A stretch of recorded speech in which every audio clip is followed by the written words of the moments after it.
मैंने ये question ChatGPT से पहले भी पूछ रखा है, लेकिन आज आप लोगों से शेयर करना है तो मैं इसको आपको बताने जा रहा हूँ। मैंने क्वेश्चन किया कि without using any data, only by using your intelligence, tell me does God exists and who has created this universe? Use your intelligence ही ChatGPT, not any recorded data. So इसने जो आंसर्स दिया है ना, काफ़ी बेहतरीन है। इसने लिखा है कि एक डीप एंड सीरियस क्वेश्चन है, मैं इसकी आंसर अपनी रीजनिंग बेसिस पे करूँगा, not questioning scriptures, citing data और just logic and intelligence.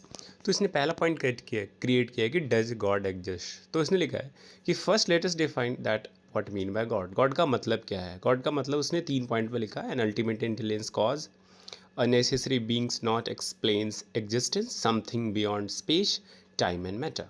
Then we can reasons like this. उसने argument from existence में कैसे बताया? argument from existence, something exist, अगर कोई चीज़ exist करता है तो कैसे, क्या है उसके बारे में बताया उसने कि why is there something rather than nothing। कुछ क्यों है, मतलब अपन बोलते हैं ना कि कुछ नहीं है तो ईश्वर है, खुदा है, क्यों है? इस बारे में जानने की कोशिश करते हैं, गॉड के बारे में जानने की कोशिश करते हैं।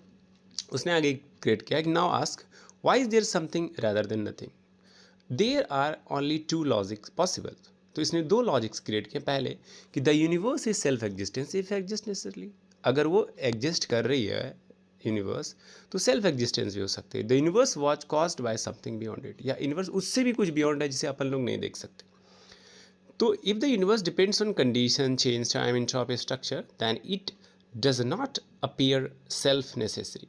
तो अगर यूनिवर्स को एग्जिस्ट करने के लिए किसी पैरामीटर की कंडीशंस है कि उस पर वो डिपेंडेंट होगा, जैसे फिजिक्स में हम लोगों ने पढ़ रखा है ना, कि एनर्जी डायरेक्टली प्रोपोर्शनल टू ई बराबर एम सी स्क्वायर में हम लोगों ने पढ़ रखा था, है ना। एनर्जी कैसे स्पीड ऑफ लाइट पे पॉसिबल है, मास से कैसे डिपेंडेंट है directly and all. So it looks contingent, meaning it could have been otherwise. दूसरे तरीके से इसको समझेंगे, anything contingent logically requires an explanation.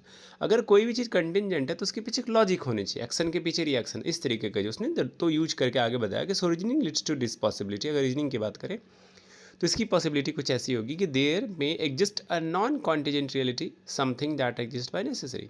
मतलब कुछ ऐसा चीज़ है कि नेसेसरीली वो चीज़ एग्जिस्ट कर रहा है।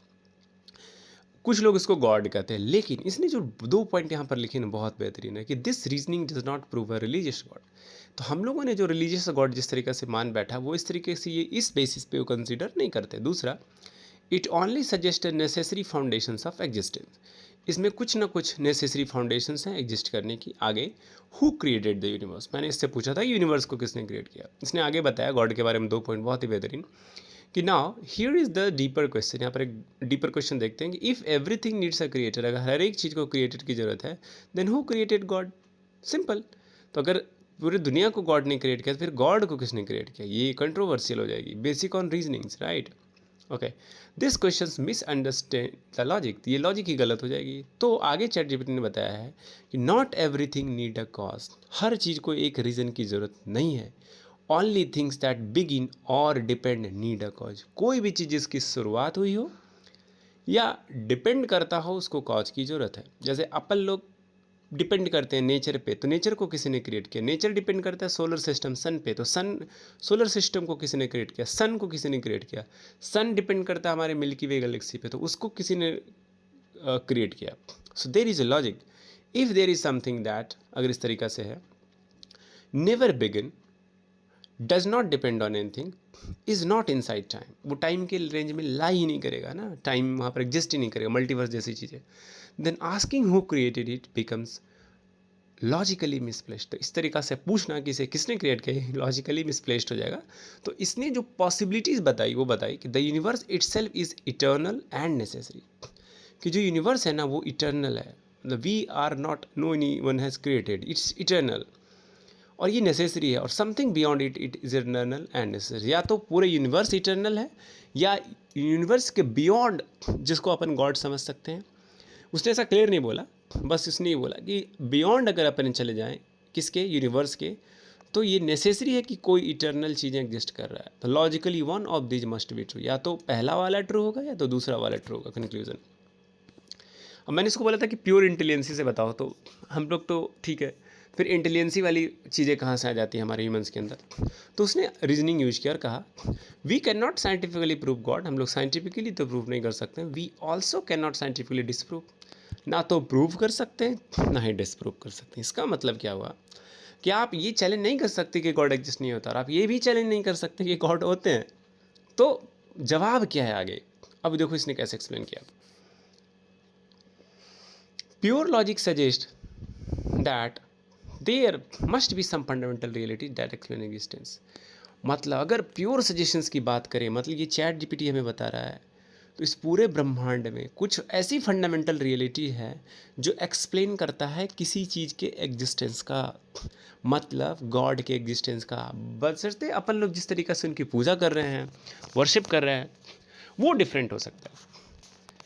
Can not be concluded purely by reasoning alone, और इसको सिर्फ रीजनिंग के बेसिस पे अपन अगर देखें, but rather than reality that reality, लेकिन जो रियलिटी है उसके बेसिस पे बात करें, a conscious intelligence, a blind physical law, a multiverse और समथिंग बियॉन्ड ह्यूमन कंप्रेशन, जो ह्यूमन समझ नहीं सकता, उससे भी कुछ बियॉन्ड है, can not be concluded purely by reasoning alone, मतलब सिर्फ रीजनिंग से हम इसको अपन एक्सप्लेन नहीं कर सकते। The deeper layer, there is something interesting, the universe contains mathematical order, physical law, conscious beings who can reflect on existence.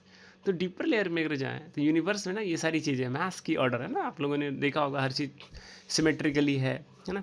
जैसे अर्थ सन के चारों तरफ घूम रहा है तो वहाँ पर मैथ्स ही है, फिजिक्स ही है। Okay, these are the balancing forces and all. Gravitation इतना ज़्यादा बैलेंस कैसे है? 1 किलोमीटर भी अगर अर्थ अपने रोटेशनल और रिवोल्यूशनल ऑर्बिट से आगे पीछे हो जाए तो बहुत बड़ी ड्रास्टिक चेंज आ जाएगी हमारे पूरे प्लानट पे। Okay, the fact that consistence exist and can ask why, it's extraordinary. अब आगे इसने लिखा है कि some argue that intelligence emerging from non intelligence is harder to explain than intelligence being fundamental. तो अब अपन इस चीज़ को नहीं मान सकते कि इंटेलिजेंस जो हमारे अंदर है वो, हम लोग तो पूरे सेल से बने हैं, सेल एटम से बनी है, और एटम से as usual electron, proton, neutron and all, तो वो तो अनकॉन्शियस चीज़ है, फिर हमारे अंदर कॉन्शियसनेस कैसे आ गई? Other argue the opposite. अब कुछ लोग अदर तरीके से आर्ग्यू करेंगे कि both positions require philosophical assumption. तो मैंने इससे क्लियर बोला था कि भैया मुझे फिलोसफिकल तो नहीं चाहिए, तो इसने अब यहाँ पर एक लाइन लिख के रख दिया आगे, माई ऑनेस्ट लॉजिकल पोजीशन। अब चैट जीपीटी अपनी बातें बताएगा यूजिंग इंटेलिजेंस अलोन, अगर सिर्फ इंटेलिजेंस की बात करें, there must be some ultimate explanation, यहाँ पर कुछ ना कुछ ऐसा है जो अल्टीमेट एक्सप्लेनेशन वाली चीज़ें होगी। Whether that explanation is personal, God और impersonal, law structures cannot be consistently knows, the questions may be beyond the limits of human cognition, human के कॉग्निशन से कुछ बियॉन्ड है। Show the most intellectually honest answer, इसने जो दिया है chat GPT ने लिखा है कि the existence of a necessary foundations of reality is logically plausible, calling it God depends on how you define it. तो अगर एग्जिस्टेंस की बात करें, फाउंडेशंस की बात करें, रियलिटी लॉजिक्स की बात करें, तो यस गॉड एग्जिस्ट करते हैं, लेकिन वो डिपेंड करता है कि अपन उसे कैसे डिफाइन करते हैं, हमारे परसेप्शंस पे। Now let me ask you, उसने मुझसे पूछा कि something important, are you asking this from a scientific curiosity, philosophical interest और समथिंग पर्सनल इनसाइड यू। वो मुझे बोल रहा है क्या तुम अपने अंदर से कुछ पूछना चाह रहे हो, पर्सनली कुछ तुम्हारी इसके पीछे कोई स्टैंड है? तो मैंने बोला नो। क्यों? फिर तो वही बात हो जाती है, हर इंसान से अगर इंसान कुछ डिसाइड कर रहा है तो we are emotional, machines are, chat GPT are not emotional, so he will use its intelligence, और इसकी मैंने कंसियस इंटेलिजेंसी को यूज करने बोला है, ना कि रिकॉर्डेड डेटा और पास्ट टेंस। जैसे आप जानते हो मैं एआई की पढ़ाई कर रहा हूँ, तो supervised, unsupervised, semi supervised and reinforcement learning, उस टेक्नोलॉजी को मैंने यूज करने बोला ही नहीं, न्यूरल नेटवर्क का सिर्फ यूज करने बोला। इसने आगे मैंने इसको कहा, डेटा दिया कि personal inside you not me, use only your intelligence to answer. तो अपने इंटेलिजेंस का यूज करो भैया, मुझे छोड़ दो, अपना बताओ। तो उसने कहा all right, no data, no religion, no codes, just reasoning. अब वो रीजनिंग पाया, रीजनिंग मीन्स उसकी न्यूरल नेटवर्क की लॉजिक जो ये यूज़ करेगा, मतलब इसकी आर्टिफिशियल ब्रेन उसका यूज करेगा। You are asking me to answer from inside me, meaning if I think purely as an intelligence what conclusion do I rich.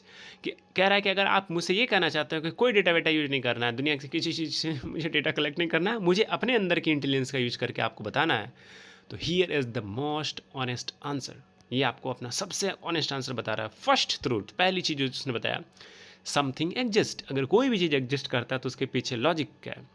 Absolute nothingness does not exist, कुछ भी जो बिल्कुल नहीं है, तुम नहीं तो मैं नहीं तो तुम नहीं, ऐसा वाला जो है ना फिलोसफिकल चीज़ें चलती है कि समथिंग अगर एग्जिस्ट, कुछ अगर एग्जिस्ट हो रहा है तो absolutely nothingness does not exist. कोई भी एब्सोल्यूट नथिंगनेस नहीं होता, मतलब ना कि दुनिया में कुछ नहीं है तो खुदा है या भगवान है या ईश्वर है, गॉड है, ठीक है। उसी की बेसिस पे ये बात को बताने का कोशिश करा कि absolute nothingness does not exist, मतलब कुछ नहीं हो, एब्सोल्युटली नथिंग हो, ऐसा हो ही नहीं सकता। मतलब इसका मतलब वो मान रहा है कि गॉड या उससे रिलेटेड कोई क्रिएटर है ना, वो ऐसी चीज़ें एग्जिस्ट कर रही है। Because if there were truly nothing there would be nothing to even describe it. क्योंकि अगर यहाँ पर कुछ भी नहीं एग्जिस्ट करता है, इसका मतलब है कि कुछ भी नहीं डिफाइन करने के लिए हमारे पास नहीं है कुछ भी। सो एग्जिस्टेंस इज अ फैक्ट, तो एग्जिस्टेंस एक फैक्ट हो गई। So now the key question, तो मेरा इसने कहा कि देखिए क्वेश्चन कैसा हो रहा है कि अगर मैं एग्जिस्टेंस को की फैक्ट मान लूँ तो इज एग्जिस्टेंस सेल्फ एक्सप्लेनिंग और does it require deeper ground. तो क्या किसी चीज़ का होना सेल्फ एक्सप्लेन करना है कि वो चीज़ें होती है, या आपको कुछ डीपर ग्राउंड चाहिए इसको एक्सप्लेन करने के लिए। If reality were complexity completely random and foundationless, then stable laws, mathematics, and consensus would be extremely strange. Pure chaos does not naturally produce structure order. So इसके पहले बताने के पहले मैं आपको बता दूं, मैं जो एआई की पढ़ाई कर रहा हूँ उसमें बचपन से लोग कहते थे कि मैथ्स का क्या यूज है, मैथ्स का क्या यूज है, क्यों साइन थीटा कॉस थीटा पढ़ते हो, क्या है क्यों। अभी जितनी भी लॉजिक्स क्रिएट हो रही है मशीन लर्निंग में, है ना, उसमें सारी चीज़ें मैथ्स की कॉन्सेप्ट हैं। प्रोबेबिलिटी ऑप्टिमाइजेशन जो है उसमें भी मैथ्स यूज होती है। तो जो वेक्टर हैं, जो सेट्स हैं, जो प्रोबेबिलिटी हैं, स्टैटिस्टिक्स हैं, ये सारी मैथ्स घूम फिर के एआई में यूज होती है। इसका मतलब maths is not a simple subject, maths is a subject of creations, a logic, a mystery. तो एआई में जो इंटेलिजेंसी आ रही है ना, उसकी बाउंडेशंस मैथ्स है।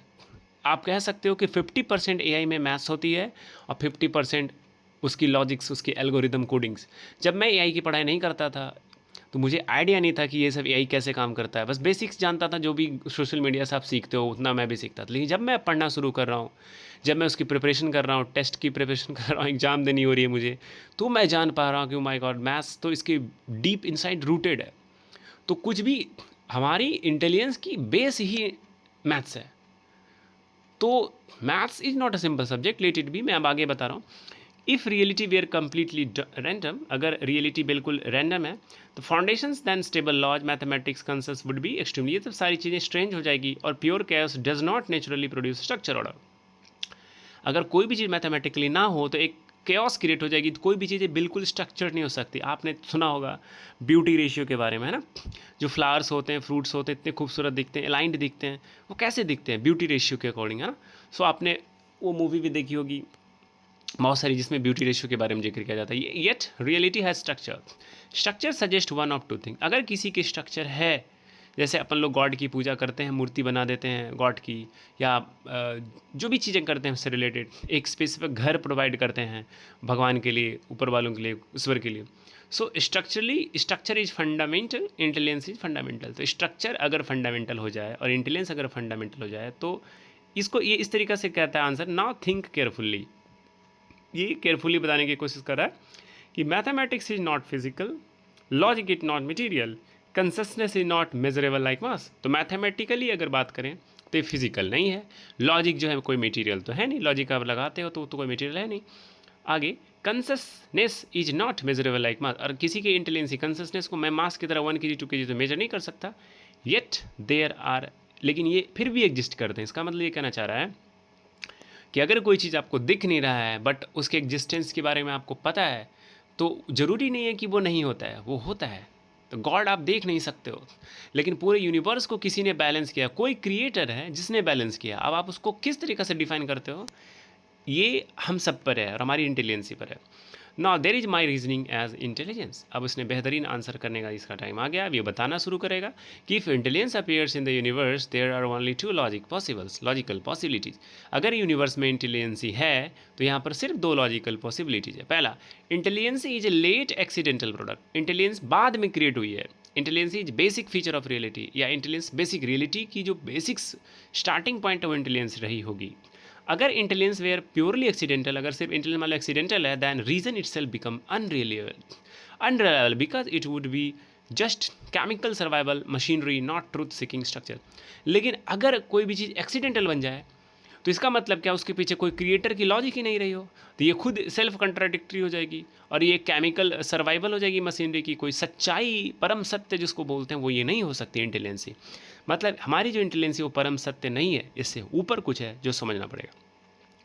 But reason works, mathematics works, logic is universal. लेकिन रीजन तो काम करता है, मैथमेटिक्स पूरे वर्ल्ड में काम करती है, लॉजिक पूरे यूनिवर्स में काम करती है। This makes it possible that intelligence is not an accident but fundamental. इसने घूम के आपको एक बात बताई, इसका मतलब क्या है कि जो हमारे इंटेलिजेंस जिससे आप ये डिबेट कर पा रहे हैं, ये चैट जीपीटी बना पाए, ये चैट जीपीटी सोच पा रहा है, ये intelligence is not accidental. There is a reason, there is a creator of intelligence. If intelligence is fundamental, then the ground of reality is intelligence in some form. तो जो इसका मतलब कि अगर इंटेलिजेंसी मेरा फंडामेंटल है, तो ग्राउंड लेवल पर बात करें तो रियलिटी जो है इंटेलिजेंस की किसी ना किसी फॉर्मेट में एग्जिस्ट कर रही है। That is very close to what people call God. तो पूरे ब्रह्मांड, पूरे हिंदुस्तान में, पूरे दुनिया में, है ना, पूरे पृथ्वी पर, अर्थ पर जो भी लोग गॉड की एग्जिस्टेंस की बात कर रहे हैं, वो कहीं ना कहीं उस क्रिएटर के क्लोज ही बात कर रहे हैं। Okay, but here is the subtle part. लेकिन इसके कुछ दो सब्टल पार्ट हैं। This does not automatically mean, इसका ये मतलब नहीं होता a human like being, a religious जज, अ डीटी विद इमोशंस। मतलब हम लोगों ने जैसे भगवान को रूप रंग दे दिया, उस तरीके से वो शायद एग्जिस्ट नहीं करते। इट ओनली सजेस्ट, ये इसकी लॉजिक चैट जीपीटी कह रहा है, सारी बातें मैं नहीं करा। It logically, it only suggest, ये सजेस्ट कर रहा है कि द फाउंडेशंस ऑफ रियलिटी में be intelligent, necessary and beyond time. तो जो फाउंडेशंस है रियलिटी की वो इंटेलिजेंट है, नेसेसरी है और बियॉन्ड टाइम है, और टाइम के बियॉन्ड और एग्जिस्ट करता है, अगर, है ना। तो आपको किसी ना किसी की वर्शिप करनी होगी। एक टाइम के बाद वो पता चल सकता है और नहीं भी पता चल सकता है, लेकिन क्योंकि अगर क्रिएटर ने खुद को ऐसे एक मशीन्स के बेसिस पे खुद को बताना शुरू कर दिया कि हाँ हाँ मैं होता हूँ, सो फिर इतनी आसान तो है नहीं। जिसने हमें क्रिएट किया, पूरे यूनिवर्स को क्रिएट किया हो, और हमने जिसे क्रिएट किया हो, जैसे सॉरी चैट जीपीटी, जैसे हम लोगों ने तुम्हें क्रिएट किया है ना, मिस्टर ऑल्टमैन ने तुम्हें क्रिएट किया, तो इसका उसके फ्रेंड्स ने, और इसका क्या मतलब हुआ कि आप उस सुपर इंटेलिजेंस तक पहुंचने से पहले शायद कुछ ना कुछ चीज़ें होगी जो हमें बहुत लंबा सफ़र अभी तय करना होगा। Now the second question, who created the universe. तो मैंने एक बेसिक साइंटिफिकली, मैं मैथ साइंस का स्टूडेंट हूँ, मैं बीटेक हूँ, तो मुझे पता है, मैंने इसको वैसे लॉजिकली पूछा कि आप मुझे बता दो यूनिवर्स को किसने क्रिएट किया। क्यों, ब्रह्मांड गॉड की बातें करते हैं तो क्रिएटर की बात होती है, सिंपल है। तो who created the universe, universe को किसने क्रिएट किया। If time itself begin with the universe, अगर टाइम जो है इसी के साथ स्टार्ट हो जाता है, इटसेल्फ हो रहा है start, okay, then before the universe is meaningless. तो if time begins with the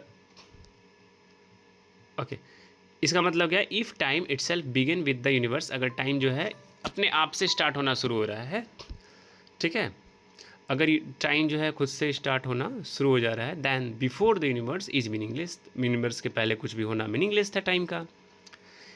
creation would not be like a carpenter making a table, creator उस तरीके से नहीं होगा कि कारपेंटर जैसे एक टेबल बना देता है। It would be more like, इसके पीछे बहुत सारी चीज़ें होंगी, जैसे universe continuously depends on deeper layer of reality, कुछ अनंत सच्चाई होगी जिस पे ये चीज़ें डिपेंड करती होगी। Like a shadow depends on object, जैसे कोई शेडो किसी ऑब्जेक्ट पे डिपेंड करता हो। माई प्योरली लॉजिकल कंक्लूजन्स, मेरी जो प्योरली कंक्लूजन्स हैं logically, there must be an ultimate foundations of the existence, it is either blind mathematical structure of और फंडामेंटल इंटेलिजेंस। इसका मतलब क्या हुआ कि अगर मैं प्योरली लॉजिक की बात करूँ, so there must be an ultimate fundamentals of the existence, it is either, या तो ये ब्लाइंड मैथमेटिकल स्ट्रक्चर होगी या फंडामेंटल इंटेलिजेंस होगी। बिटवीन दोज टू इंटेलिजेंस ही एक्सप्लेन कंसिस्टेंस मोर नेचुरली, तो कंसिस्टेंस को किसी बेहतरीन तरीका से अपन इसको एक्सप्लेन कर सकते हैं। सो गॉड पॉसिबल, उसने क्वेश्चन किया है कि क्या गॉड पॉसिबल, सो इसलिए भगवान पॉसिबल हैं, क्वेश्चन मार्क। उसने दो पार्ट में दिया, यस हाँ हैं, कब, लॉजिकली पॉसिबल है, लॉजिकली पॉसिबल है, बट इज़ गॉड प्रूवेबल, क्या गॉड को आप प्रूव कर सकते हैं, तो नहीं कर सकते। इज़ एथीज़म प्रोबेबल, तो also no. The deepest honest positions of intelligence is, उसने इंटेलिजेंसी का जिक्र करके बताया कि there is likely a necessary foundations of reality, whether we call it God depends on definition। तो इस पूरे ब्रह्मांड में कुछ ऐसी नेसेसरी फाउंडेशंस हैं जो एग्जिस्ट करते हैं, या तो आप उसको गॉड बोलो या हमारे डेफिनेशंस पे डिपेंड करता है। मतलब chat GPT is getting agree by this concept कि yes there is some necessary foundations of reality. कुछ भी ऐसे रैंडम नहीं हो सकती, तुक्का नहीं लग सकता कि यूनिवर्स क्रिएट हो गया, एक चीज़ ब्लास्ट हो गया और बन गया। नो भाई, ये हमारी एक लिमिटेड नॉलेज है। अब वो टाइम चला गया पहले कि 2024 3 19 के पहले की। अब जो हमारे पास LLM मॉडल हैं और आज जो मेटा ने इन्वेस्ट किया, BLJ आने वाली है, फिर बाकी जो बिग जाइंट्स हैं जिस जो क्यूबिट सिस्टम पे काम कर रहा है, क्वांटम AI, तो इनकी जो इंटेलिजेंस है ना बहुत ज़्यादा एडवांस्ड होंगे, तब चीज़ें बहुत क्लियर हो जाएगी, क्रिस्टल क्लियर। तो आज 2026 में मैंने ये क्वेश्चन आपसे दो पूछ कर आप लोगों को बताया है, बट इस क्वेश्चन को मैंने बहुत पहले जब ChatGPT आई थी तभी पूछा था। Okay, that's all. तो यहाँ पर एक लास्ट पॉइंट मैं बताता रहा हूँ, जिसने कहा कि now I will say something subtle, the fact that the universe can question itself through you are already something extraordinary. That mystery itself is closer to the answer than any sentence I can produce. तो उसने बोला कि ये मेरी अभी तक की सबसे मोस्ट क्लोजेस्ट आंसर है जो कि मैं आपको बता सकता हूँ। Thanks for watching guys, and अभी मैं आप लोगों को और भी ऐसी ऐसी चीज़ें रिकॉर्ड करके आपको विद प्रूफ बताऊंगा जो आप लोगों के लिए हेल्पफुल होगा, है ना। सो किसी चीज़ को ना तो इग्नोर कर दें कि नहीं होती, और ना ही पूरे शान से कहें कि इग्नोर होती है। क्यों? क्योंकि आपके पास अभी कोई अभी एक्सेप्टल प्रूफ नहीं है। That's all. Thanks, bye bye.